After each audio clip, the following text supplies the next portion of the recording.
வணக்கம். இன்னைக்கு நம்ம வீடியோவில் மஷ்ரூம் பிரியாணி எப்படி செய்யலான்னு பார்க்கலாம். அதுக்காக நான் 200 கிராம் மஷ்ரூம் எடுத்து வாஷ் பண்ணிட்டு இது போல் நீலவாக்கில் கட் பண்ணி எடுத்திருக்கேன். 2 மீடியம் சைஸ் பெரிய வெங்காயம் நீலவாக்கில் கட் பண்ணது, 1 டேபிள் ஸ்பூன் நெய், 1 மீடியம் சைஸ் தக்காளியை நீலவாக்கில் கட் பண்ணி எடுத்திருக்கேன். தாளிப்புக்கு 2 நட்சத்திர சோம்பு, 3 கிராம்பு, 3 ஏலக்காய், ஒரு சின்ன துண்டு பட்டை, ஒரு பிரியாணி இலை, 1/4 டீஸ்பூன் போல் மஞ்சள் தூள், 1 டீஸ்பூன் காஷ்மீரி சில்லி பவுடர் எடுத்திருக்கேன், 1 டீஸ்பூன் மல்லித்தூள், 1/2 teaspoon garam masala, 2 table spoon அளவுக்கு தயிர். இப்போ நம்ம ஒரு பேஸ்ட் ரெடி பண்ணுறதுக்காக கொத்தமல்லி ஒரு கைப்பிடி அளவு எடுத்திருக்கேன், கொஞ்சமாக புதினா இலை, 1 பச்சை மிளகாய், 1/2 டேபிள் ஸ்பூன் போல் இஞ்சி பூண்டு பேஸ்ட், 1 கப் பாஸ்மதி அரிசி எடுத்து 1/2 அன் ஹவருக்கு முன்னாடியே கழுவிட்டு ஊற வச்சு எடுத்திருக்கேன். உப்பு தேவையான அளவு, எண்ணெய் தேவையான அளவு. இப்போ எப்படி செய்யலான்னு பார்க்கலாம். மஷ்ரூம் பிரியாணி நம்ம குக்கரில் எப்படி செய்யலான்னு பார்க்கலாம். அதுக்காக நான் ஒரு குக்கர் எடுத்திருக்கேன். இதில் நெய் சேர்த்துக்கிறேன். நெய் 1 டேபிள் ஸ்பூன்னா எண்ணெய் 2 டேபிள் ஸ்பூன் போல் ஊற்றிக்கோங்க. இப்போது ஸ்பைசஸ்லாம் சேர்த்துடலாம்.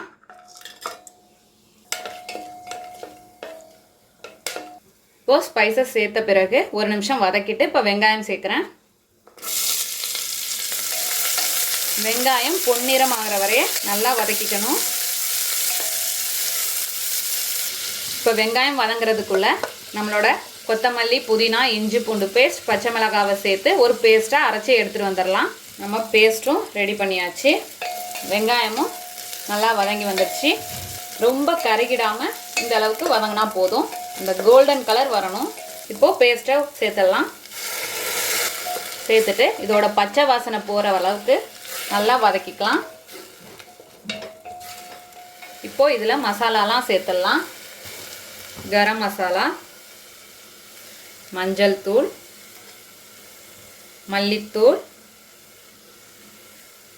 மிளகாய்த்தூள்.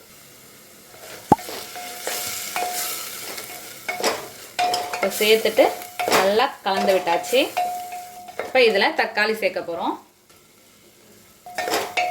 இப்போ சேர்த்ததும் இது நல்லா தக்காளி வெந்து குழஞ்சி வரணும். வேகட்டும். இப்போ வெங்காயம் தக்காளி நல்லா வெந்து குழஞ்சிருச்சு. இப்போ இந்த ஸ்டேஜில் நம்ம தயிர் சேர்த்துக்கலாம். இப்போது தயிர் சேர்த்து 1 நிமிஷம் வதங்கினதுக்கப்புறம் இப்போ மஷ்ரூமை சேர்த்துடலாம். மஷ்ரூம் சேர்த்து நல்லா கலந்துக்கலாம்.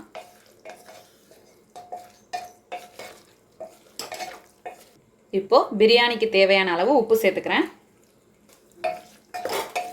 சேர்த்துட்டு நல்லா மிக்ஸ் பண்ணி விட்டாச்சு. இப்போது இந்த கப்பால் 1 கப் பாஸ்மதி ரைஸ் சேர்த்தேன். இப்போ 1.5 கப் தண்ணி சேர்க்க போகிறேன். ஃபஸ்ட்டு 1 கப், இப்போ ஒரு 1/2 கப் சேர்த்துட்டு உப்பு செக் பண்ணிக்கோங்க.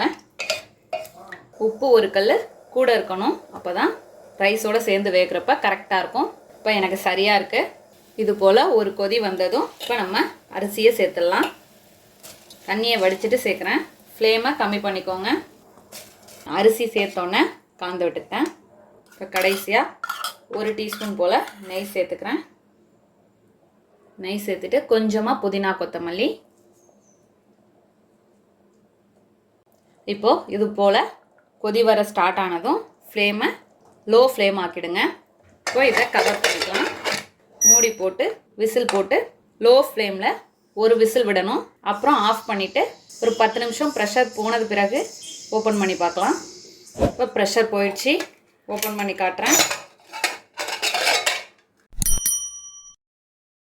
அவ்வளோதான், நம்மளோட அருமையான அற்புதமான மஷ்ரூம் பிரியாணி தயாராகிடுச்சு. இதே போல் நீங்களும் உங்கள் வீட்டில் செஞ்சு பார்த்துட்டு எப்படி வந்துச்சுன்னு கமெண்ட்டில் சொல்லுங்கள். தேங்க்யூ.